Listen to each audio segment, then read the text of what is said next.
നമസ്കാരം. ഞാൻ മൊയ്തീൻ ഷാ വിഷനിലേക്ക് എല്ലാവർക്കും സ്വാഗതം. ബഹുമാനിയെ, ഈ എറണാകുളം മറൈൻ ഡ്രൈവിൽ പഴയ ഒരു തിയേറ്ററായിരുന്നു മേനക തിയേറ്റർ. അത് 87-80 കാലഘട്ടത്തിൽ പൊളിച്ച് റിയൽ എസ്റ്റേറ്റ് കത്തിയിരിക്കുന്ന സമയത്ത് പിന്നെ ബിൽഡിംഗ് പണിത് ഷോപ്പിംഗ് കോംപ്ലക്സ് പണിതു.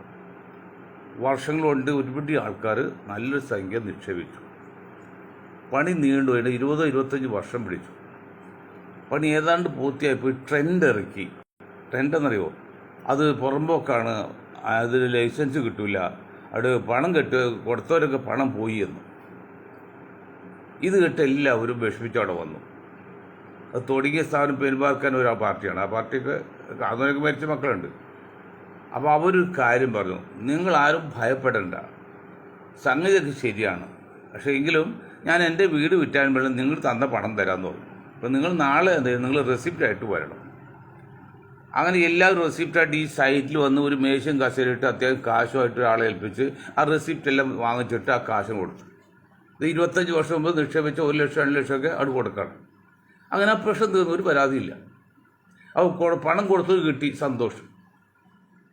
മറുവശം ആ സാധനം എന്നിട്ട് മാസങ്ങളിൽ 20-30 ഇരട്ടി, കാരണം 20 വർഷമായിട്ട് എത്ര ഇരട്ടി കൂടി, 30 ഇരട്ടി വിലക്ക് വിറ്റ് അത് കുന്നംകുളം ടീമൊക്കെ വാങ്ങിച്ചു. കുന്നംകുളം ടീം പണമായിട്ട് നടക്കാണല്ലോ, അവർക്ക് രേഖയൊന്നും ആവശ്യമില്ല, പണം ബ്ലാക്ക് മണി ഇല്ലാതെ. അങ്ങനെ ആ ബിസിനസ് അവിടെ വാസ്തവത്തിൽ തട്ടിപ്പ് നേരിട്ടില്ല. പക്ഷേ മാനുഷിക പരിഗണന വെച്ച് നോക്കുമ്പോൾ ഒരു മോശമായ പ്രവൃത്തിയല്ലേ അത്. ഇത് വേറൊരു കാര്യം പറഞ്ഞാൽ കുന്നംകുളത്തുകാർ പറയുമ്പോൾ കോർപ്പറേഷൻ ബിൽഡിംഗ് ഉണ്ടായി, അത് ഏതാണ്ട് 90 കാലഘട്ടത്തിലാണ്. അപ്പോൾ വലിയൊരു എമൗണ്ടാണ് ഡിപ്പോസിറ്റ്, അത് ക്യാഷായിട്ട് വേണം. ക്യാഷായിട്ട് കൊടുക്കാൻ സാധന കയ്യിലുണ്ടോ? കുന്നംകുളത്തുകാരെങ്കിലും ക്യാഷായിട്ട് കൊടുക്കാൻ അവർക്ക് ബ്ലാക്ക് മണി ഉള്ളൂ. അത് ടെൻഡ് എടുക്കാതെ പോയി. 2 മാസം കഴിയുമ്പോൾ പിന്നെ പകുതിയായിട്ട് കുറച്ച്, പകുതിയായിട്ട് നമ്മൾ കൊടുത്തപ്പോൾ എല്ലാവരും കാശ് കൊടുത്ത് വാങ്ങിച്ചു. ബാക്കി പകുതി അണ്ടർഗ്രൗണ്ടിൽ കൂടി പോയി. അപ്പോൾ പകുതി കാശ് കൊടുക്കാൻ നമ്മുടെ കയ്യിൽ കാശുണ്ട്, പക്ഷേ വൈറ്റ് മണി ഇല്ല. അങ്ങ് തട്ടിപ്പിറക്കുമല്ലേ. ഇത് പറയുന്നൊരു യാഥാർത്ഥ്യം. മറ്റൊരു യാഥാർത്ഥ്യം എന്ന് പറയാൻ പറ്റില്ല, തെളിവ് കൊടുക്കാനും ബുദ്ധിമുട്ടാണ്. തമിഴ്നാട്ടിൽ നിന്ന് ഒരാൾ കേരളത്തിൽ വന്നു. അത് ഈ അടക്ക ബിസിനസ് തുടങ്ങി. കുറേ ബിസിനസ് ചെയ്ത് കുറേ കാശൊക്കെ ഉണ്ടായി. അവസാനം അടക്ക ചെയ്ത് അതിൻ്റെ തൊണ്ടുണ്ട്, ആ തൊണ്ട് കൂട്ടിയിട്ട് തീ കൊടുത്ത് കമ്പനി കത്തിപ്പോയി. ഇൻഷുറൻസ് അന്നും, ഇതല്ല 10-60 വർഷം മുമ്പാണ്, അന്നും നല്ല ഇൻഷുറൻസ് തങ്ങി പിടിച്ചു. അതുകൂടാതെ ഒരു 2 രൂപ നോട്ടടിക്കുന്ന കാലമുണ്ടായിരുന്നു. പെരുമ്പോൾ ചില പാർട്ടി, എളിയ പാർട്ടി, അങ്ങനെ 2 അടിക്കുള്ളൂ, 100 അടിക്കുള്ളൂ, നമുക്ക് കൈമാറ്റം ചെയ്യാതെ അത് ഈ തൊഴിൽ സ്ഥലത്ത് കൊടുക്കും. തൊഴിലാളി പണ്ടം കിട്ടുന്ന 7 ദിവസം കൊണ്ട് 14 രൂപ 15 രൂപയ്ക്കാണ്. അപ്പോൾ 2 നോട്ട് കൊടുത്തൊക്കെ ചിലപ്പോൾ അങ്ങനെ ഉണ്ടാക്കി. അത് കഴിഞ്ഞ് പിന്നെ ഒരു ടെക്സ്റ്റൈൽ സഹകരണ സംഘം പോലെ എല്ലാവരും 5000 വാങ്ങിച്ച് 10-150 നിന്ന് വാങ്ങിച്ച് തുടങ്ങി. ടെക്സ്റ്റൈൽ ലാഭമായി കഴിഞ്ഞപ്പോൾ മേനക ചെയ്തതുപോലെ അവരുടെ കാശ് കൊടുത്ത് ഒഴിവാക്കി, കമ്പനി സ്വന്തമാക്കി. കമ്പനി വളർന്നു, തുടങ്ങിയ ആൾ മരിച്ചു, തുടങ്ങിയ ആളുടെ മകൻ വളർന്നു, വലിയ ബുദ്ധിജീവിയായി, ലോകപ്രസിദ്ധരായി. അവസാനം ഒരു രാഷ്ട്രീയ മുന്നണിയിൽ ചേർന്ന് അങ്ങനെ സമ്പത്തും അധികാരവും കൈക്കലാക്കി. ഇതാണ് എൻ്റെ ഒരു വശം. നിങ്ങൾ മനസ്സിലാക്കണം, എല്ലാ കാലത്തും ബുദ്ധിയുള്ളവൻ ബുദ്ധിയില്ലാത്ത പറ്റിക്കുന്നു. ജന്മി കുടിയാനെ പറ്റിക്കുന്നു, മുതലാളി തൊഴിലാളിയെ പറ്റിക്കുന്നു, രാഷ്ട്രീയ നേതാക്കൾ അണികളെ പറ്റിക്കുന്നു. പറ്റിപ്പല്ലാതെ ഒന്നും നാഥൻ്റെ കാലം പോലും ഇന്നേ വരെ ഉണ്ടായിട്ടില്ല. ഇത് പറയുമ്പോൾ എനിക്ക് സാബു 2020 കാര്യം പറയണം, അത് സന്ദർഭം പറയാണ്. അദ്ദേഹം ഇപ്പം NDAയിൽ ചേർന്നു, ഓക്കെ, അതൊക്കെ അദ്ദേഹത്തെ മൗലിക അവകാശം, ഞാൻ കുറ്റമില്ല. പക്ഷെ ഒരു കാര്യം ചെയ്യാമായിരുന്നു. 2020 തുടങ്ങിയപ്പോൾ പാർട്ടി ഒന്നുമില്ല. പണ്ട് CPM പറയുമ്പോഴാണ് ഹിന്ദു രക്തം ഞങ്ങളില്ല, ക്രിസ്ത്യൻ രക്തം ഞങ്ങളില്ല, മുസ്ലിം രക്തമല്ല, ഞങ്ങളൊരു മാനവ രക്തമാണ്, ഞങ്ങൾ ഇടതുമല്ല വലതുമല്ല BJPയിലെ ഒന്നുമല്ല എന്നാണ് പറഞ്ഞത്. അങ്ങനെ BJPയിലേക്ക് ചുയരക്കാരൻ പരിപാടി ഉണ്ടെങ്കിൽ ഇത് പിരിച്ചുവിടുമെന്ന് പറഞ്ഞിരുന്നു. പിരിച്ചൊന്നും വീട്ടിൽ മാത്രമല്ല, ഒരു ആലോചനയില്ല. അവർ 2-3 പേര് ഇട്ടുപാട് പോയി, ചന്ദ്രശേഖരനെ കണ്ടു, ഇപ്പോൾ മോഡിക്ക് കണ്ടു കണ്ട് NDAയിൽ ചേർന്നു. ചേരട്ടെ. അപ്പോൾ സാബുജിക്ക് ഒരു കാര്യം ചെയ്യാനും, ഒരു കൗൺസിൽ വിളിച്ചു കൂട്ടി, ഇങ്ങനെ ഒരു പരിപാടിയുണ്ട്, നമുക്ക് എന്താ വേണ്ടത് എന്ന് പറഞ്ഞിട്ട് പിരിയുന്നവർക്ക് എന്തെങ്കിലും ആനുകൂല്യം ഉണ്ടെങ്കിൽ കൊടുത്ത് അവർ വിട്ടേക്കണം, ബാക്കിയുള്ളവർക്ക് ചെന്ന് ചേരായിരുന്നല്ലോ പരസ്യമായിട്ടും അന്തസ്സായിട്ടും. ഇപ്പം ഞങ്ങൾ ജനതാദൾ നാഷണലിസ്റ്റിൻ്റെ പ്രസിഡന്റാണ്, ചെറിയൊരു പാർട്ടിയാണ്, ഒരുപക്ഷെ ഇന്ത്യയിലെ അല്ലെങ്കിൽ ഒരു ഏറ്റവും ചെറിയ പാർട്ടിയിൽപ്പെട്ടവരാണ്. ഞങ്ങൾ ഇത്രയും കാലം മുന്നണി അങ്ങോട്ട് ഉണ്ടായില്ല. ചില സാന്ദർഭികമായി ചില പാർട്ടി മുന്നണിക്ക് പിന്തുണ കൊടുത്തല്ലുമില്ല. ഇപ്പോൾ ഔപചാരികമായിട്ടൊരു മുന്നണി ചേരലാകെ നിൽക്കാം. ഞങ്ങളുടെ 26-ാം തീയതി കമ്മിറ്റി കൂടാണ്, ജനറൽ കൗൺസിൽ കൂടാണ്, ചർച്ച ചെയ്യാൻ ഏത് മുന്നണി. ഇപ്പോൾ 3 മുന്നണി കേരളത്തിലുണ്ട്, NDA ഉണ്ട്, പിന്നെ LDF ഉണ്ട്, UDF ഉണ്ട്. ഏതുകൊണ്ട് നമ്മൾ ചർച്ച ചെയ്ത് തീരുമാനിക്കുന്നത് പബ്ലിക് അവകാശം. അപ്പോൾ ഞങ്ങൾ പോലും ചെയ്യുന്നതാണ്. പക്ഷേ സാബു അത് ചെയ്തില്ല എന്ന് പറയുമ്പോൾ അത് വലിയ തെറ്റില്ല. ബാക്കിയൊന്നും സാബിനെ കുറിച്ച് പറഞ്ഞില്ല. അങ്ങനെ പോകട്ടെ. ഇപ്പോൾ ഈ വെള്ളാപ്പള്ളിയുടെ സുകുമാരൻ നായരൊക്കെ ബാന്ധവം ഒരിക്കൽ ബന്ധപ്പെട്ട് അത് പിരിഞ്ഞു പോയി, പരമ്പ ശത്രുക്കളായി, വീണ്ടും രണ്ടാമത് ബാന്ധവം വന്നിരിക്കുക. ഈ കേസിൽ രാഷ്ട്രീയക്കാരെ, എൻ്റെ ശ്രോതാക്കളെ, ഈ കേസിൽ പണ്ടൊരു പുല്ല യുവാവ് പറഞ്ഞു ചക്കാന്ന് വരക്കാൻ പറഞ്ഞ്, പിന്നെ മാങ്ങാന്ന് ഒരുക്കാൻ വിലമുളയും മരിച്ച്, പക്ഷെ പാവയ്ക്കാന്ന് പറഞ്ഞപ്പോൾ പരവര ഇല്ലേ അതിലവൻ പിടിച്ചെന്നില്ല എന്ന് പറഞ്ഞ പോലെ ഈ കേസിൽ CPM എന്ന് പറയുന്ന കമ്മ്യൂണിസ്റ്റ് പാർട്ടിയുടെ ചില നേതാക്കൾ, പാർട്ടിക്കൊന്നും ഇപ്പോഴും കുഴപ്പമില്ല, ചില നേതാക്കൾ മാത്രമേ ഉള്ളൂ, അവരും NSS നേതാവും ഈ കച്ചവടത്തിൽ അല്പം ക്ഷീണം പറ്റും. കാരണം എന്ന് വെച്ചാൽ വെള്ളാപ്പള്ളി നടേശൻ്റെ മകൻ തുടങ്ങിയ പാർട്ടി BDJS. ആ പാർട്ടി കേരളത്തിൽ വന്നതിന് ശേഷമാണ് BJP കുറച്ച് വോട്ടിംഗ് ശതമാനം കൂടിയത്. അവിടെയും വെള്ളാപ്പള്ളി പാർട്ടിയോ വെള്ളാപ്പള്ളി മകനോ വിജയിക്കാൻ പറ്റില്ലെങ്കിലും BJPക്ക് അതുകൊണ്ട് ചെറിയ നേട്ടമുണ്ട്. അതിപ്പോൾ വെള്ളാപ്പള്ളി നടേശൻ്റെ മകൻ രൂപീകരിച്ച പാർട്ടിയാണ് NDAയുടെ വൈസ് ചെയർമാനാണ്. അദ്ദേഹത്തെയാണ് NS നേതാവായിട്ട് സംസാരിക്കാൻ ജോലിപ്പെടുത്തിയത്. പക്ക രാഷ്ട്രീയക്കാരൻ. NDA പക്ക BJP രാഷ്ട്രീയമല്ലേ. എന്നിട്ട് എന്താണ് പറയുന്നത്? പരസ്പര ധാരണയാണ് പറഞ്ഞത്. പക്ഷെ ആ പരസ്പര ധാരണ കൊണ്ട് വാസ്തവത്തിൽ BJPക്കാണ് ക്ഷീണം വരാൻ സാധ്യതയുണ്ട് എന്ന് വിലയിരുത്തുന്നവരുണ്ട്. കാരണം സംഘപരിവാറിൻ്റെ വിറകിയേക്കാൾ തീവ്രമാണ് LDFന് വർഗീയത. അതുകൊണ്ട് LDFന് വോട്ട് ചെയ്യും, മറ്റ് BJPക്ക് വോട്ട് കുറയും. ചെറിയ വ്യത്യാസം കഴിഞ്ഞ പഞ്ചായത്തിൽ കണ്ട്. പക്ഷെ അവിടെ സംഭവിക്കുമ്പോൾ അങ്ങനെ അല്ലെന്നാണ് മനഃശാസ്ത്രജ്ഞന്മാർ പറയുന്നത്. തികച്ചും CPMനായിരിക്കാണ് ക്ഷീണം പറ്റുന്നത്. NSSനും ക്ഷീണം പറ്റും. NSSനെ പറ്റി സുകുമാരൻ നായർക്കല്ലേ, NSSനോ SNDPക്ക് ഇതൊന്നും ക്ഷീണം പറ്റാൻ പോകുന്നത്. അവർ സംഘടന വേറെയില്ല, അവരെല്ലാം വലിയ ഉത്തരവാദിത്തമുള്ളവരും വലിയ കാര്യങ്ങൾ അറിയുന്നവരാണ്. ഈ 2 നേതാക്കളുടെ കുടുംബങ്ങൾക്ക്, ഈ നേതാക്കളുടെ കുടുംബമാണ്, 3ാമതൊരു കുടുംബം കൂടി ഉണ്ട്, നമ്മുടെ MESന്റെ കുടുംബം. ഇവരൊക്കെ അഴിമതിയും അഴക്കെ ചെയ്ത് കോടികൾ ഉണ്ടാക്കി സമുദായത്തെ വിറ്റ് ഉണ്ടാക്കിയ ചില നേതാക്കൾ 3 ഒന്നിനൊന്ന് തുല്യമാണ്. ആരാണ് പിന്നീട് മോശമെന്ന് പറയാൻ പറ്റില്ല, അത്ര ഇതാണ്. യാതൊരു തത്വശീലത പണം ഉണ്ടാക്കുന്ന ഇതില്ല. അപ്പോൾ ഈ രീതിയിൽ കമ്മ്യൂണിസ്റ്റ് പാർട്ടിയുടെ പോക്ക് വാസ്തവം പറഞ്ഞാൽ എത്ര അപകടത്തിലേക്കാണത്. എന്ത് ഈ കമ്മ്യൂണിസ്റ്റ് മനസ്സിലാക്കാത്തത്? ഇപ്പോൾ അവർ കുടുംബ സന്ദർശനം നടത്തിയില്ലേ, കുടുംബ സന്ദർശനം നടത്തി കഴിഞ്ഞിട്ട് ബേബി അവരുകൾ ഒരു പ്ലേറ്റ് കഴുകുന്ന വാർത്ത ഉണ്ടല്ലോ, പ്രചരണം. എൻ്റെ ബേബി സാറേ, അങ്ങനെയൊക്കെയാണോ ലോക നേതാക്കൾ CPMൻ്റെ ദേശീയ സെക്രട്ടറി എന്നൊക്കെ പറയുന്നത്? നമ്മളൊരു വീട്ടിൽ ചെന്ന് കഴിഞ്ഞാൽ നമ്മൾ കഴിച്ചപ്പോൾ അത് നമ്മൾ കഴിയാലത്തെ കുഴപ്പം ചോദിക്കണത്. അവർ 2 കുഴപ്പമുണ്ട്. ഒന്ന്, നിങ്ങൾ അങ്ങനെ ചെയ്തു, ആരും അറിയിക്കരുത്, അല്ലെങ്കിൽ അങ്ങനെ ചെയ്യുന്നില്ല. ഒരു അതിഥിയെ ചെല്ലുമ്പോൾ അതിഥി അടുക്കളയിൽ കയറി പിന്നെ പാത്രം കഴുകി കൊടുക്കണം എന്ന് പറഞ്ഞാൽ അങ്ങനെ ഒരു നിയമമൊന്നും ഇല്ലെന്നേ. പക്ഷെ നമ്മുടെ വീട്ടിൽ നമ്മൾ ഭക്ഷണം കഴിക്കുകയാണെങ്കിൽ അവിടെ നമ്മൾ അതിഥിയല്ല, ഭാര്യയും ഭർത്താവും ഒക്കെ തുല്യരാണ്. അപ്പോൾ നമ്മൾ കഴിക്കുന്ന ഭക്ഷണം കഴിയുന്നതുകൊണ്ട് കുഴപ്പമൊന്നുമില്ല. അന്യ വീട്ടിൽ ചെന്ന് അന്യ സമുദായത്തിൽ വീട്ടിൽ ചെന്നും അടുക്കളയിൽ കയറി പെണ്ണുങ്ങളുടെ അടുത്ത് നിന്ന് പാത്രം കഴിയാതെ വീഡിയോയിൽ എടുക്കുക, പറ്റി കൊടുക്കുക. എൻ്റെ ബേബി സാറേ, നിങ്ങളിലൊക്കെ നാശത്തിൻ്റെയും പൊട്ടത്തത്തിൻ്റെയൊക്കെ അവസാനത്തിൻ്റെ ആരംഭമാണ് ഈ കാണുന്നത്. അപ്പം ഇന്നൊരു പാർട്ടി പറഞ്ഞത് എന്തുമാത്രം വില ശരിയെന്ന് എനിക്കറിയില്ല. ഈ മുഖ്യമന്ത്രി ഇടയ്ക്കിടയ്ക്കൊക്കെ അമേരിക്കയിൽ പോകുന്നുണ്ടല്ലോ ചികിത്സാർത്ഥം. അവിടെ വെച്ചാണ് അമേരിക്കയുടെ ചില വികൃതികളും സംഘപരിവാര വികൃതികളും പിന്നീട് ഇസ്രായേലിൽ ഒരു കാശവിനിമയം നടത്തി ഇവിടെ നടത്തിയ ആൾക്കാർ അറിയില്ലോ. അവിടെ വെച്ച തീരുമാനം സംഘപരിവാരം എങ്ങനെ ഉയർത്തിക്കൊണ്ടുവരാം, നിങ്ങൾ കേസൊക്കെ പിൻവലിച്ചു തരാം എന്നുള്ള രീതിയിൽ പിണറായി സഖാവിന് ക്ലാസ് കൊടുക്കുന്നതാണ്.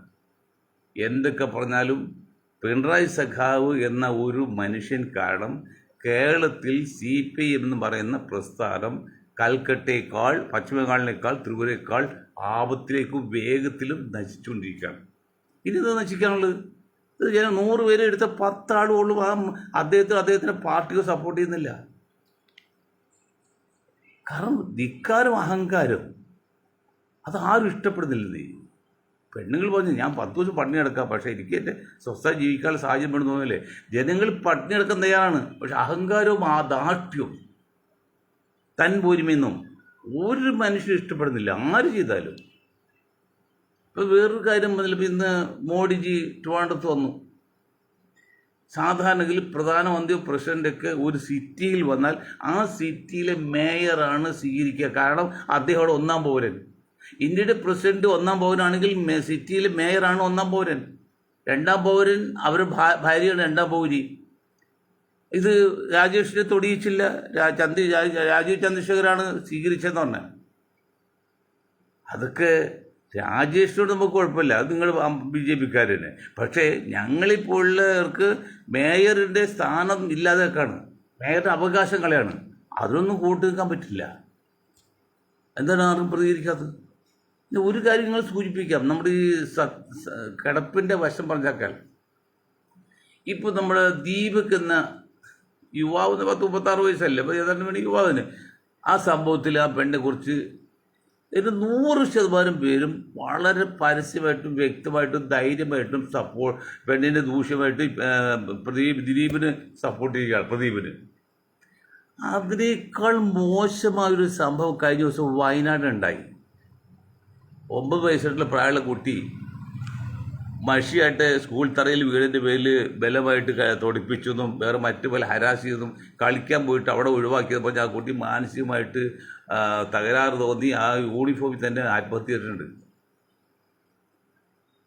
അത് ദീപക് എന്നല്ല, അത് മറ്റൊരു പേരാണ്. ആ കേസ് എന്ത് ജനങ്ങൾ അങ്ങോട്ട് എടുക്കാത്ത പറയുമ്പോൾ നമ്മൾ എല്ലാം പറയണ്ടേ? അങ്ങനെ തുല്യനീതിയാവുള്ളൂ. ആ കേസ് ഒരു ചാനലിൽ ഒരു നാട് ഇപ്പം മിണ്ടുന്നില്ലല്ലോ. ദിവസം എത്രയത്? ദീപക്കിന് അങ്ങനെ ആത്മഹത്യ ചെയ്തിട്ട് ചട്ടക്കൂടം എഴുതിയിട്ടില്ലോ. ഇതൊക്കെ നമ്മൾ കണ്ടുകൊണ്ട് ഈ അനീതി കാണുമ്പോൾ എങ്ങനെ പ്രതികരിക്കാതിരിക്കും? ഞാൻ ഇന്നലെ കോൺഗ്രസ് പാർട്ടി മുസ്ലിം സമുദായത്തോട് കാണിക്കുന്ന ചില അവോയ്ഡിനെ കുറിച്ച് പറഞ്ഞു. ഇപ്പോൾ ചില മുസ്ലിം ലീഡേഴ്സ് ചില മുസ്ലിം നേതാക്കളെ എന്നെ വിളിക്കുകയാണ്, നിങ്ങൾ എന്താണ് മുസ്ലിംകൾക്കിനെ പറയുന്നത്, അങ്ങനെ കോൺഗ്രസ് കുറ്റം പറയുന്നത്. ഇതൊക്കെ എങ്ങനെ നമ്മൾ കണ്ടുകൊണ്ടിരിക്കുകയല്ലേ? അല്ലെങ്കിൽ നമുക്ക് തിരിച്ചറിവുണ്ടാകാൻ പാടില്ല. ബോധമില്ലാതിരിക്കും കുഴപ്പമില്ല. ഇപ്പം ആദൂജിനോട് എത്ര പേര് നടക്കും, വല്ല കുഴപ്പമുണ്ടോ? അതിനൊന്നുമില്ല. നമ്മൾ സ്വഭാവത്തോടെ ഇരിക്കല്ലേ. അപ്പോൾ ഈ അനീതിയാണ് പ്രതികരിക്കില്ലേ? അതും പ്രതികരിക്കണ്ട. നിങ്ങൾ കോൺഗ്രസിനോട് ഒത്തുനിന്ന് എന്തെങ്കിലും സാമാന്യം പറ്റുന്നതന്നെ, അത് സ്വകാര്യ ലാഭത്തിലല്ലേ. അതാണ് ഇപ്പം പണ്ട് ചെയ്യാതില്ലോ. ഓട്ടെ, അതേ അപേക്ഷിച്ച് ഞാൻ പറയുന്നത് മാത്രമേ ഉള്ളൂ. ഏതായാലും ഈ പണമുള്ളവൻ പണം ഇല്ലാത്തവനെ ചൂഷണം ചെയ്യുന്നത്, അല്ലെങ്കിൽ ബുദ്ധിയുള്ളവൻ ബുദ്ധിയില്ലാത്ത ചൂഷണം ചെയ്യുന്ന പറയും പോലെ, രാഷ്ട്രീയക്കാർ അണികളെ ചൂഷണം ചെയ്യുന്ന പോലെ, ജന്മി കുടിയാനെ ചൂഷണം ചെയ്യുന്ന പോലെ, ഡോക്ടേഴ്സ് രോഗികളെ ചൂഷണം ചെയ്യുന്ന പോലെ, എല്ലാവരും കഴിവില്ലാത്തവന്, അത് സാമ്പത്തികമായിട്ടാണെങ്കിലും ബുദ്ധിപരമായിട്ട് കഴിവില്ലാത്തവന്, കഴിവുള്ളവൻ അല്ലെങ്കിൽ ബുദ്ധിയുള്ളവൻ തോൽപ്പിക്കുക എന്നുള്ള ലോകനീതി ലോകത്തെ ഒരു രീതിയായിരിക്കണം. അത് നമുക്ക് സപ്പോർട്ട് ചെയ്യാൻ പറ്റില്ല. കാരണം ഇത് മുസ്ലിം ലീഗ്, ഞങ്ങൾ മുസ്ലിം ലീഗിൻ്റെ പേര് മാറ്റാൻ പറഞ്ഞ് പല പ്രാവശ്യം മുസ്ലിം ലീഗിനെ വ്യക്തിപരമായിട്ട് എടുത്ത് കുറ്റപ്പെടുത്തിയിട്ടുണ്ട്. അതെല്ലാം അവർ നന്നാകാൻ വേണ്ടിയാണ്. പക്ഷെ അവർ പ്രത്യേകത, അവർ രാഷ്ട്രീയ പാർട്ടി രൂപീകരിച്ചിട്ട് മത്സരിച്ച് ജയിച്ച് വന്നിട്ടാണ് ഈ സംഘടിച്ച ശേഷം വന്നാണ് മത്സരിച്ച് ജയിച്ചു വരുന്നത്. പക്ഷേ വെള്ളാപ്പള്ളിയും നമ്മുടെ സുകുമാരൻ നായരും പാർട്ടി, നിങ്ങൾക്ക് ആവശ്യം ഒരു ധൈര്യമായിട്ട് പാർട്ടി ഉണ്ടാക്കല്ലോ. സുകുമാരൻ നായർ പാർട്ടി ഉണ്ടാക്കി, NDP, നാഷണൽ ഡെമോക്രാറ്റിക് പാർട്ടി. മന്ത്രി ഉണ്ടായിരുന്നു, മന്ത്രി കർത്ത സാർ എന്നെ വളരെ അടുത്ത സുഹൃത്തായിരുന്നു, പേരിച്ചു. അദ്ദേഹം തൃപ്പൂണിൽ നിന്ന് മത്സരിച്ച് ആരോഗ്യമന്ത്രി. വേറൊരു മന്ത്രിയുണ്ട്, രാമേന്ദ്രൻ, നമ്മുടെ ആലപ്പുഴ PT പുന്നോസിൻ്റെ ഭാര്യയാണ് റോസമ്മ പുന്നോസ് തോൽപ്പിച്ച്, അദ്ദേഹം ആരോഗ്യമന്ത്രി. ശ്രീനിവാസൻ എക്സൈസ് മന്ത്രി, SRPയുടെ socialist republic party of India. അത് എൻ്റെ ഈഴവൻ നടത്തി തുടങ്ങിയ പാർട്ടിയാണ്. ഇത് 96 രണ്ടും തകർത്ത് കളഞ്ഞു. കരുണാകരൻ കോല് വെച്ചോണ്ട് അത് പോയി. ഉണ്ടാക്കി കരുണാകരനാണ്, ഇല്ലാതെ കരുണാകരനെ. അതുപോലെ നിങ്ങൾക്ക് രാഷ്ട്രീയ പാർട്ടി രൂപീകരിക്കാന്നേ, നിങ്ങൾ മത്സരിക്കാം, ജയിച്ച് നിങ്ങൾക്ക് ഭരിക്കാം, ഒരു കുഴപ്പമില്ല. ഇപ്പോൾ BJP കണ്ടില്ലേ, അങ്ങനെയല്ലേ? ഒരു രാഷ്ട്രീയ പാർട്ടി ഉണ്ടാക്കി മത്സരിച്ചു, ജയിക്കുന്നു, ഭരിക്കുന്നു. ഇത് നിങ്ങൾക്ക് സഭയോട് പറയാനുള്ളത്. അത് നിങ്ങൾ ജാതിയുടെ മതത്തിൻ്റെ പേര് സഖ്യം ഉണ്ടാക്കിയിട്ട് മുസ്ലിങ്ങളെ ഒഴിവാക്കി. അതെന്ത് നീതിയാണപ്പോൾ? പരിഷ്കൃത സമൂഹത്തിന് പറ്റിയ രീതിയാണോ ഇപ്പോൾ വെള്ളാപ്പള്ളിയും പിന്നെ സുകുമാരൻ നായരും പറഞ്ഞത്? അതിനെ സപ്പോർട്ട് ചെയ്ത കമ്മ്യൂണിസ്റ്റ് പാർട്ടിയും ഇതിനേക്കാൾ മോശമായി പ്രവൃത്തി പറയുന്നുണ്ടോ? ഞാൻ അന്ന് പറഞ്ഞില്ലേ, നീചവും നികൃഷ്ടവും നിഷ്ഠൂരവും നിഷ്കരുണവുമായ പ്രവൃത്തി. അതൊക്കെ ഒരു ഉദാഹരണം പറയാനില്ല, ഒരു ന്യായീകരണം പറയാനില്ല. ഞങ്ങൾ പണ്ടും പറയാറുണ്ട്, നിങ്ങൾക്ക് എന്ത് തെറ്റ് ചെയ്തോ, പക്ഷെ അതൊരു ന്യായീകരണം പറയണം. ന്യായീകരണത്ത് തെറ്റ് ഞാൻ ഒരു കാര്യം പറഞ്ഞു, നിങ്ങൾ പണിയിട്ടുകാരല്ല. നമ്മളിപ്പോൾ നമ്മുടെ ഭാര്യ വീട്ടിൽ ചെല്ലുന്നു, നമ്മൾ അങ്ങോട്ട് നടന്ന് ബെഡ്റൂമിൽ നടന്നു പോകുമ്പോൾ അമ്മായിയമ്മ അവിടെ കിടക്കുകയാണ്, അവർ മുന്നിൽ തുണി മാറി കിടക്കുക. നമ്മൾ കണ്ടുകൊണ്ട് പോകാൻ പറ്റുമോ? തുണി എടുത്തിടാൻ പറ്റുമോ? അതിലൊരു ന്യായീകരണം പറയാനല്ലോ. അതുപോലെയാണ് മറ്റൊരു സംഭവം പറഞ്ഞത് തെറ്റായിരിക്കുന്നത്. നമ്മൾ ഇതുപോലെ ഭാര്യ വീട്ടിൽ പോലുന്നു, അവിടെ അളിയൻ്റെ ഭാര്യ നാത്തൂർ എടുത്ത മുണ്ട് ഞാനും എടുത്തുകൊണ്ട് നാത്തൂർ എടുക്കുകയാണെങ്കിൽ എന്ത് ന്യായീകരണം പറയാനുണ്ടോ മണ്ടന്മാരെ? അതുപോലെ ഇപ്പോഴത്തെ വെള്ളാപ്പള്ളിയുടെയും സുകുമാരൻ്റെയും ആ ധാരണയും ആ തിസീസും ആ ലോയും എന്ത് ന്യായം പറയാനുണ്ട്? ഒരു സമുദായത്തെ, അത് 40% പറയുന്ന ഒരു സമുദായത്തെ പക്ക ഒഴിവാക്കിക്കൊണ്ട് നായർ മുതൽ നായാടി വരയ്ക്ക് പകരം നായർ മുതൽ നസ്രാണി വരെയുള്ള സഖ്യം എന്ന് പറഞ്ഞാൽ ഇത്രയും മോശമായി പ്രവർത്തിക്കുന്നുണ്ടോ? നിങ്ങൾ എങ്ങനെ പുരോഗമന ചിന്താഗതിക്കാരെന്ന് പറയും ഈ അതിനെ സപ്പോർട്ട് ചെയ്ത കമ്മ്യൂണിസ്റ്റ് പാർട്ടി? ലോകത്തിന് മാതൃകയാകേണ്ട ഒരു പ്രസ്ഥാനമാണ് കമ്മ്യൂണിസ്റ്റ്. നിങ്ങൾക്ക് എങ്ങനെ അത് ഇനി മാതൃകയാൻ പറയാൻ പറ്റും? എങ്ങനെ ജനികനായി പറയാൻ പറ്റും? ഒരു വ്യക്തമായിട്ട് 40% വരുന്ന ഒരു വിഭാഗത്തിൽ മൊത്തത്തിൽ, അതിൻ്റെ വംശത്തിന് മൊത്തത്തിൽ മാറ്റി നിർത്തിയിട്ട് ബാക്കി എല്ലാ അണ്ടിനും അടകോടനും ചേർത്ത് കല്ല് കേട് കാഞ്ഞ പോലെ മുള്ളു വീട് മൂർക്കം പറയുന്നുള്ള CHൻ്റെ ഭാഷ കടമെടുത്ത് പറയട്ടെ, അങ്ങനെ എല്ലാം ചേർത്തിട്ട് ഈ സമുദായത്തെ ഒതുക്കാൻ നോക്കിയാൽ അത് ശരിയാണോ? സഖാക്കളെ, സംഘികളെ, കൃസംഘികളെ നമ്മൾ പറയാറ് എന്ത് തെറ്റും ചെയ്യാം, ഒരു ന്യായീകരണം വേണം. നിങ്ങൾ എന്ത് ന്യായീകരണം വേണ്ട? പറഞ്ഞ് നിങ്ങൾക്ക് മുസ്ലിങ്ങൾ ലീഗ് പാർട്ടി ഉണ്ടാക്കി ഭരിച്ചവരെ നിങ്ങൾക്ക് പാർട്ടി ഉണ്ടാക്കാമെന്ന്. സഭയ്ക്കോ ക്രിസ്ത്യാനിക്കോ അല്ലെങ്കിൽ നായർക്കോ ജോനോ എല്ലാം കൂടി ചേർത്ത് ഒരു പാർട്ടി ഉണ്ടാക്കാം, ഒരു കുഴപ്പം. എന്നിട്ട് ഇലക്ഷൻ നേരിടാം, നിങ്ങൾക്ക് ഭൂരിപക്ഷം കിട്ടി നിങ്ങൾക്ക് ഭരിക്കാം, അതൊന്നും ഒരു തെറ്റുമില്ല. സംഘടിച്ചു കുഴപ്പമില്ല. ജാതീയമായി സംഘടിക്കാൻ പാടില്ല എന്ന് പറഞ്ഞാൽ അത് വേറെ പക്ഷം. ഇങ്ങനെ സംഘടിപ്പിച്ച പിന്നെ എന്ത് ചെയ്യാൻ പറ്റും? പക്ഷെ ഇതൊന്നുമില്ല. നിങ്ങൾ ഈ പറയുന്ന ഇലക്ഷൻ നേടാൻ വേണ്ടി മാത്രം സാംസ്കാരിക സംഘടനകൾ തന്നെ ഇലക്ഷനെ കുറിച്ച് സംസാരിക്കുന്ന കാര്യമില്ല. അവർക്ക് വോട്ട് ചെയ്യാം, രാഷ്ട്രീയത്തെക്കുറിച്ച് അഭിപ്രായമൊക്കെ പറയാം, അല്ല ഇതുപോലെ ഒരു തെരഞ്ഞെടുപ്പിനെ കുറിച്ച് പറയേണ്ട കാര്യമില്ല. പക്ഷേ അങ്ങനെ പറഞ്ഞിട്ട് മുസ്ലിം ലീഗ് അല്ലെങ്കിൽ ജിഹാദികൾ മുഖ്യമന്ത്രി ആകരുത്, ആഭ്യന്തരമന്ത്രി ആകരുത് എന്ന് പറയുന്ന ആ പരസ്യമായ തീഷ്ണമായ രീതിയല്ലേ? ഞങ്ങളൊന്നും ചോദിച്ചാൽ ഞങ്ങൾ ചോദിക്കട്ടെ, 40% മുസ്ലിങ്ങളുടെ കേരളത്തിൽ ഒരു മുസ്ലിം മുഖ്യമന്ത്രികളെ എന്തോ കുഴപ്പം? അങ്ങനെ പല മുസ്ലിങ്ങൾ ചോദിച്ചിട്ടുണ്ടല്ലോ. 9% നായർക്ക് മുഖ്യമന്ത്രിയാക്കാം, 15% ക്രിസ്ത്യാനിക്ക് മുഖ്യമന്ത്രിയാക്കാം വർഷങ്ങളോളം, 20% ഈഴവന് മുഖ്യമന്ത്രിയാക്കാം. 40% മുസ്ലിം ഒരാൾ മുഖ്യമന്ത്രി എന്താണ് കുഴപ്പം? ഏത് നിയമമാണ് ഇത്? ഇന്ത്യൻ ഭരണഘടന ഏത് ക്ലോസാണ് ഇതിൽ? ഇത് മുഖത്ത് നോക്കി ചോദിക്കാനും മതേതര ഇന്ത്യ, മതേതര കേരളം എന്ന് പറയുന്ന ആ മുസ്ലിം നേതാക്കളിൽ ഒരിടം തൻ്റെ അടുത്ത് ചോദിച്ചുകൂടോ? ഇതൊക്കെ നാളെ ഉത്തരം വരേണ്ടവരൊക്കെ. ഇലക്ഷൻ തീരും, ഏപ്രിൽ ലാസ്റ്റ് ഇലക്ഷൻ തീരും, ഒരു മന്ത്രിസഭയൊക്കെ വന്നേക്കും. നിങ്ങൾ ചോദിക്കട്ടെ, എന്ത് ന്യായമാണത് നിങ്ങൾ പറയുന്നത്? ഒരു സമുദായത്തെ മാത്രം മാറ്റി നിർത്താൻ അവരെന്ത് ചെയ്തിട്ട്? നിങ്ങൾ മുസ്ലിം ലീഗിന് പാർട്ടിയാണ്, അവർ വിമർശിക്കുക, ഞാൻ കുറ്റമൊന്നുമല്ല, അവർ രാഷ്ട്രീയ പാർട്ടിയാണ്. പക്ഷേ സമുദായത്തിൽ പറയുന്നത്, മലപ്പുറത്തെ പറയുന്ന പോലെ, സമുദായത്തെ പറയും പോലെ, അതെന്താണ് വെള്ളാപ്പള്ളി സാറേ? ഇതിൽ നിന്നൊക്കെ മനസ്സിലാക്കുന്നതയോ, വെള്ളാപ്പള്ളി സാറിൻ്റെ ആ പിന്നോക്കത്തിൽ ന്യൂനപക്ഷ ഐക്യം ഒരു പ്രത്യയശാസ്ത്രം ഉണ്ടല്ലോ, അംബേദ്കർസൊക്കെ പറയുന്നത്, അതിന് അടികൾ തീ കൊടുത്തിരിക്കുകയാണ്. ഇനി വെള്ളാപ്പള്ളി സാറിന് SNDP മിണ്ടാൻ പറ്റുമോ? സാമ്പത്തിക സംവരണം വേണ്ട പറയാൻ പറ്റുമോ? ജാതി സെൻസ് എടുക്കാൻ പറയാൻ പറ്റുമോ? പക്ഷേ ബുദ്ധിയുള്ള ഈഴ വിഭാഗത്തിൽ 99% ഈഴവർക്കും അവർക്ക് കഴിച്ച് തുപ്പാനും പാടില്ല, മതിച്ച് ഇറക്കാനും പാടില്ലാത്ത, കഴിച്ചിട്ട് ഇറക്കാനും പാടില്ല, മതിച്ച് തുപ്പാനും പാടില്ലാത്ത അവസ്ഥയാണ്. അത്ര മോശമായ ചതയാണ്. എത്ര കേസുകളാണ്. 10-20 കോടി രൂപ 2% 3% വാങ്ങിച്ചിട്ട് 16% പലിശ കൊടുത്ത് അതിൻ്റെ കേസ് അങ്ങനെ 100 കേസുകൾ. ഇനിയിപ്പോൾ മാണി സാറിൻ്റെ മകൻ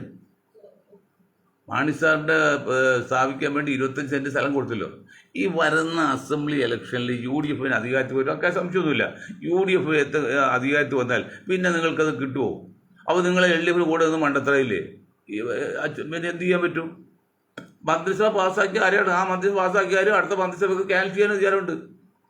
അപ്പം നായർ ഒഴിച്ച പുലിവാല് പോലെ ഈ പിന്നെ പാവം മാണി സാറിൻ്റെ മോൻ ജോസ് കെ മാണിയൊക്കെ തൊപ്പിയിട്ട് പോലിടും. അത് സഭയിൽ ചെല്ലുന്ന അതൊക്കെ സഭയിലെ പുരോഹിതന്മാർക്ക് മനസ്സിലായി, പക്ഷേ സമ്മതിക്കില്ല. അപ്പോഴേക്കും കമ്മ്യൂണിസ്റ്റ് പാർട്ടി പല ആനുകൂല്യം കൊടുത്ത്, ഭീഷണിപ്പെടുത്ത്, സ്റ്റേജ് കൊടുത്ത്, അതിലൊരു മന്ത്രിയുള്ള രോഗേഷിനെ മുഖത്ത് കയ്യിലെടുത്തുകൊണ്ട് പറഞ്ഞ് ഇന്ന് ചെയ്തു കൊടുക്കാൻ പറഞ്ഞ് 20 സെൻറ്റ് അങ്ങോട്ട് കൊടുത്തു. ഇവിടെ ഏതോ PhD പബ്ലിക് ഹെൽത്ത് ഡിപ്പാർട്ട്മെൻറ്റ് സ്ഥലമാണ്, അത് അങ്ങനെ കൊടുക്കാനും പറ്റില്ല, മന്ത്രിക്കൊന്നും അങ്ങനെ അധികാരം തരാൻ പറ്റില്ല, അതൊക്കെ അന്വേഷണം വയ്ക്കും. അവസാനം കിട്ടാനും പോകുന്നില്ല, കിട്ടുകയില്ല. അപ്പോൾ പിന്നെ കോളാബി ഓട് പോലെ ഈ മാണി സാറിൻ്റെ പാർട്ടി പോവില്ലേ? അതങ്ങനെയാണ് സംഗതി. എന്ത് നില കൊടുത്തും, കാരണം 40% വരുന്ന ഒരു സമുദായം, മുസ്ലിം സമുദായത്തിൽ ഒരാൾ മുഖ്യമന്ത്രി ആയാലും എന്തൊരു കുഴപ്പം എന്നാണ് ഇവിടുത്തെ ബുദ്ധിജീവികൾ ചോദിക്കുന്നത്. അത് അമുസ്ലിങ്ങൾ ബുദ്ധിജീവികളാണ്. ഇനി ഒരു ലീഗുകാരൻ മുഖ്യമന്ത്രിയായി, എന്താ ലീഗുകാരൻ? ഇപ്പോൾ സംഘപരിവാർ എന്ന് പറയുന്ന ഏറ്റവും വർഗീയ ഫാസിസ്റ്റ് സംഘടനയാണ് സംഘപരിവാർ. ലോകത്തെ ഏറ്റവും ശക്തരാണെന്ന് അവർ പറയുന്നത്. അവർ ഇന്ത്യ ഭരിക്കുന്ന കാലത്ത് ഒരു ന്യൂനപക്ഷ സംഘടന, ന്യൂനപക്ഷ വിഭാഗങ്ങളിൽ സംഘം ഉണ്ടാക്കി അവർ മുഖ്യമന്ത്രിയായി കയ്യിൽ എന്താണ് ആപത്ത്? സംഘപരിവാരത്തിന് ആപത്തുണ്ടോ? ഇതൊക്കെയാണ് സത്യം എന്നിരിക്കെ ഈ പിണറായി സഖാവും കമ്മ്യൂണിസ്റ്റ് സഖാക്കളും വെള്ളാപ്പള്ളിയൊക്കെ പറയുമ്പോൾ എന്ത് ന്യായങ്ങളുണ്ടതിൽ? എന്താണ് സത്യമുള്ളത്? ഞാൻ ഒരിക്കൽ കൂടി ചോദിക്കണം, ആരോട് ചോദിക്കുക, പരസ്യം ചോദിക്കണം. 40% മുസ്ലിങ്ങളുടെ കേരളത്തിൽ 40%-ഓളം എന്ന് പറയാം, കൃത്യം പറയാൻ പറ്റില്ല, സെൻസ് വരുന്നല്ല. അതിൽ നിന്ന് ഒരു മുഖ്യമന്ത്രി സ്ഥാനാർത്ഥി, അതിൽ നിന്നൊരു മുഖ്യമന്ത്രി ഉണ്ടായാലും എന്താണ് കുഴപ്പം? ഇനി രജിസ്റ്റർ ചെയ്ത് രാജ്യം ഭരിക്കുന്ന കക്ഷി, മുസ്ലിം മുഖ്യമന്ത്രി ഉണ്ടായിരുന്ന കക്ഷി, മുഖ്യമന്ത്രി അദ്ദേഹം മുഖ്യമന്ത്രിയായിട്ട് വർഷങ്ങളുണ്ടായിരുന്നല്ലോ. അവരിൽ നിന്നൊരു ലീഗിൽ നിന്നൊരു മുഖ്യമന്ത്രി ആയാലും, പക്ഷെ ഒരു കാലത്തും ലീഗ് മുഖ്യമന്ത്രി സ്ഥാനം ചോദിക്കില്ല. ഇന്നത്തെ കണ്ടീഷൻ ലീഗ് മുസ്ലിം എന്ന ലീഗിൻ്റെ പേരിലും അവർ ചോദിക്കില്ല. അന്ന് CH മുഖ്യസ്ഥാനം CHO മുസ്ലിം ലീഗ് ചോദിച്ചിട്ടല്ല കൊടുത്തത്. ആ ഒരു പ്രത്യേക സാഹചര്യത്തിൽ പ്രശ്നം പരിഹരിക്കാൻ വേണ്ടി കൊടുത്താണ് CH-നെ, അല്ലാതെ മുസ്ലിം ലീഗ് ആവശ്യപ്പെട്ടല്ല. മുസ്ലിം ലീഗ് ഒരിക്കലും കേരളത്തിൽ മുഖ്യമന്ത്രി സ്ഥാനം ചോദിക്കില്ല, ഈ 1000 കൊല്ലം ചോദിക്കില്ല ആ പേരിൽ. പക്ഷെ മുസ്ലിം എന്ന പേര് മാറ്റിക്കഴിഞ്ഞാൽ ചോദിക്കാറ് മുഖ്യമന്ത്രി കിട്ടും. അതാണ് വിഷയം. മുസ്ലിം എന്ന പേര് മാറ്റി ദേശീയതയിൽ പാർട്ടി ഉപയോഗിക്കുകയാണെങ്കിൽ അവർക്ക് ചോദിക്കാതെ അവർക്ക് മുഖ്യമന്ത്രി കിട്ടും. പക്ഷെ അതവർ ചിന്തിക്കണം, അത് പഠിക്കാൻ കുറേ താമസമുണ്ട്. ഞാൻ ഈ മുസ്ലിം ലീഗിന് ഇങ്ങനെ ചില പോരായി ചൂണ്ടിക്കാണിക്കുമ്പോൾ മുസ്ലിം സമുദായത്തിലെ കോൺഗ്രസ് ആൾക്കാരുടെ കഴിവുകളാണ് ഇവിടെ പലരും ചോദിക്കുന്നത്. മുസ്ലിം നേതാക്കളെ എല്ലാം വിളിച്ചുകൊണ്ട് രഹസ്യമായിട്ട് പരസ്യം ചോദിക്കുന്നത്, നിങ്ങൾ എന്താണ് ഇങ്ങനെയൊക്കെ കുറ്റം പറയുന്നത്? കോൺഗ്രസ് വിമർശിക്കാവോ? മുസ്ലിം സമുദായത്തെ കുറ്റം പറയുമോ? കുറ്റമല്ല പറയുന്നത്, യാഥാർത്ഥ്യമല്ലേ. കുറ്റം എന്ന് പറഞ്ഞാൽ പരദൂഷം എന്ന് പറഞ്ഞാൽ ഇല്ലാത്ത പറഞ്ഞാൽ പരദൂഷം, ഉള്ളു പറഞ്ഞ് പരദൂഷമാവില്ലല്ലോ. ഞാൻ അത് ഉള്ള സംഭവമാണ്, പരദൂഷം കുറ്റമല്ല, യാഥാർത്ഥ്യം പറഞ്ഞത്. എന്തുകൊണ്ട് ഞാൻ അതിൽ നീ മയപ്പെടുത്തി കൊടുക്കണം. ഞങ്ങൾ ഏതാണ് തത്വത്തിൽ UDF വിന്ന് കൊടുക്കുക. ഞങ്ങളന്ന് UDF അധികാരത്തിൽ കയറ്റാൻ ശ്രമിക്കുന്നു എന്ന 2 കാര്യം പറഞ്ഞു. ഒരു രണ്ട് ടാസ്ക്കാണ്. അപ്പോൾ ഇന്നിപ്പോൾ അതല്ല, ഞങ്ങളെ മുന്നിൽ തന്നെ ചെയ്ത് പ്രവൃത്തികളെ ധാരണയാണ് ഉള്ളത്. അത് 26-ാം തീയതി പാസ്സാക്കും. അതുകൊണ്ട് കുറച്ചുകൂടി ഞാൻ മുസ്ലിം വിമർശനവും കുറച്ചുകൂടി കോൺഗ്രസിലെ മുസ്ലിങ്ങളെ വിമർശിച്ച് ഞാൻ മയപ്പെടുത്തണം. വെച്ചാൽ മുന്നണി മര്യാദ പാലിക്കണമല്ലോ. എങ്കിലും കാര്യങ്ങൾ പറയണ്ടേ? എന്താണ് മനസ്സിലാക്കുന്നത്? എന്താണ് രീതി ചോദിക്കുന്നത്? എന്താണോ ഈ ഒരു മുസ്ലിം കേരളത്തിൽ മുഖ്യമന്ത്രിയാൽ എന്താണ് കുഴപ്പം? ഒരു മുസ്ലിം ആഭ്യന്തരമന്ത്രിയാൽ എന്താ കുഴപ്പം? പക്ഷേ 2 മുസ്ലിം ലീഗോ മുസ്ലിങ്ങളോ ആവശ്യപ്പെടുന്നില്ല. കേരളത്തിലെ ഒരൊറ്റ മുസ്ലിമും ജനസംഖ്യക്ക് ആനുപാതികമായുള്ള സ്ഥാനമാനങ്ങൾ വേണമെന്ന് ഞങ്ങളും പറഞ്ഞിട്ട് മുസ്ലിങ്ങൾ വല്ലതും പറഞ്ഞിട്ട് ഒരിക്കലും മുസ്ലിം ഒരു മുഖ്യമന്ത്രിയോടും പറയുന്നില്ല. മുസ്ലിം ലീഗ് ഉൾപ്പെടെയുള്ള ഒരു മുസ്ലിം പറയുന്നില്ല. ഒരു ആഭ്യന്തരമന്ത്രി വേണം പറയുന്നില്ല. CH പോലെ ആഭ്യന്തരമന്ത്രി അത് ആ പ്രത്യേക സാഹചര്യമാകിയതാണ്. അതൊക്കെ ഇവിടുത്തെ നായർ വിഭാഗം, ക്രിസ്ത്യൻ വിഭാഗം അല്ലെങ്കിൽ ഈഴ വിഭാഗം ചെയ്തോട്ടെ. അവർക്ക് ഭൗതിക ജീവിത സൗകര്യമാണല്ലോ. മുസ്ലിങ്ങൾക്ക് അങ്ങനെ ഭൗതികത്തിൽ പ്രാധാന്യമില്ലാത്തതുകൊണ്ട് ആഭ്യന്തരം വീണ് നിർബന്ധമില്ലെന്ന്. മുഖ്യമന്ത്രി വേണം നിർബന്ധമില്ല മാത്രമല്ല മുസ്ലിം ലീഗ് ഒരിക്കലും മുഖ്യസ്ഥാനം ആവശ്യപ്പെടുന്നേയില്ല. ഇതുകൊണ്ട് പറ്റില്ല. എന്നിട്ട് പറയുന്നതാണ് മുഖ്യമന്ത്രി സ്ഥാനം ചോദിക്കും ലീഗ്. തന്നെയല്ല ജിഹാദികൾ വരും, ജമാഅത്ത് ഇസ്ലാമിയും ആഭ്യന്തരമന്ത്രിയാവും. എന്താണ് ജമാഅത്ത് ഇസ്ലാമി ആഭ്യന്തരമന്ത്രിയായി? ഇനി ഞാൻ ആഭ്യന്തരമന്ത്രിയായി എന്ന് വെച്ചാൽ എൻ്റെ സമുദായം പ്രത്യേകിച്ച് ഒന്നും ചെയ്യാൻ പറ്റുമോ? ഒന്നും ചെയ്യാൻ പറ്റില്ല. ഇവിടെ ഒരു വ്യവസ്ഥാപിതമായ നിയമമുണ്ട്, അത് വെച്ച് മുന്നോട്ട് പോകാൻ പറ്റുള്ളൂ. ഇനി എൻ്റെ ഒരു മുസ്ലിം സമുദായം ഇന്ത്യയിൽ പ്രസിഡന്റ് ആയി ചോദിക്കുക അല്ലെങ്കിൽ പ്രധാനമന്ത്രി ആയി ചോദിക്കുക, ആ സമുദായത്തിൽ പ്രത്യേകിച്ച് ചെയ്യാനില്ല. അതിന് 2 പ്രാവശ്യം പ്രസിഡന്റ് ആയതില്ല സക്കീർ ഹുസൈനും പക്കുദ്ദീൻ അഹമ്മദും എന്ത് സമുദായത്തിലുണ്ടായി. ഇനി മോഡി പ്രധാനമന്ത്രി എന്ന് വെച്ചാൽ പ്രത്യേകം ചെയ്യാൻ പറ്റില്ല. അവിടെ വ്യവസ്ഥാപിതമായ പോളിസി ഉണ്ട്, ഒരു നിയമമുണ്ട്, ഇവിടെ എഴുതപ്പെട്ട നിയമമുണ്ട്. അതന്നെ ആ ചട്ടക്കുള്ളിൽ നിന്നേ ചെയ്യാൻ പറ്റുള്ളൂ. അല്ലെങ്കിൽ കോടതിയുണ്ട്, പോലീസൊക്കെ ഉണ്ട്, ഇടപെടും, പല പരാതി വരും. അതുകൊണ്ട് മുഖ്യമന്ത്രി മുസ്ലിം ലീഗിൽ നിന്ന് വേണമെന്ന് കേരളത്തിലെ ഒരു മുസ്ലിം ലീഗ് അനുഭാവി പോലും ഇതേവരെ ഡിമാൻഡ് ചെയ്തിട്ടില്ല. ഇതേവരെ ഒരു കുഞ്ഞാക്കായ പറഞ്ഞാൽ തങ്ങളൊന്നും പറഞ്ഞില്ല, അവർ ആഭ്യന്തരമന്ത്രി സ്ഥാനം ഒന്നും പറഞ്ഞില്ല. എന്നിട്ട് അങ്ങനെ ചത്ത് കീഴെങ്കിൽ കൊന്ന് ഭീമൻ അങ്ങനെ ആകുമെന്നൊരു മുൻകൂർ വിചാരിക്കും. അപ്പം എന്താണ് മുഖ്യമന്ത്രി ആകുന്നതല്ല, മുസ്ലിമിന് നേതൃത്വം ലീഗിന് ഭരണം വന്നല്ലേ, UDF ഭരണം വന്ന് ലീഗ് നേതൃത്വം ഉണ്ടാകുന്ന ഒരു പരിധി ശരിയാണല്ലോ, കുറച്ച് അവരുണ്ടല്ലോ, അത് പാടില്ല. ഇനി സമ്മതിക്കില്ല. അതായത് ഇന്ത്യൻ യൂണിയൻ മുസ്ലിം ലീഗ് അല്ലെങ്കിൽ ഇന്ത്യൻ യൂണിയൻ മലപ്പുറം ലീഗുള്ള ഒരു മുന്നണി കേരളം ഭരിക്കാൻ സമ്മതിക്കില്ല എന്നാണ് ഈ പച്ച പരമാർത്ഥം. ഞങ്ങളുടെ നാട്ടിൽ ഞാൻ നൃത്തമാണ്, ഞങ്ങളുടെ നാട്ടിൽ മുസ്താദ് ചായ കിടക്കാനുണ്ട്. അപ്പോൾ കാശിയാൽ ചെല്ലുമ്പോൾ പിള്ളേരും കാശല്ലെങ്കിൽ ഇല്ലാത്തവർ കുടിക്കണമെന്ന്, ഇല്ലാത്തവരെ കുടിക്കരുതെന്ന് അർത്ഥം. അതുപോലെ മുസ്ലിം സമുദായത്തിൽ ഇനി പ്രത്യേകിച്ച് മുസ്ലിം സമുദായം മേൽക്കുള്ള ഒരു ഭരണം കേൾക്ക് വരാൻ പാടില്ല, സമ്മതിക്കില്ല. എന്താണ് പച്ച മലയാളം. നമുക്ക് കാത്തിരുന്ന് കാണാം. ബഹുമാനി ഇത്രയും കാര്യം പറഞ്ഞുകൊണ്ട് ഞാൻ വാക്കുകൾ നിർത്താൻ നിങ്ങൾക്ക് ഒരായും നന്ദി ചെയ്യുന്നു.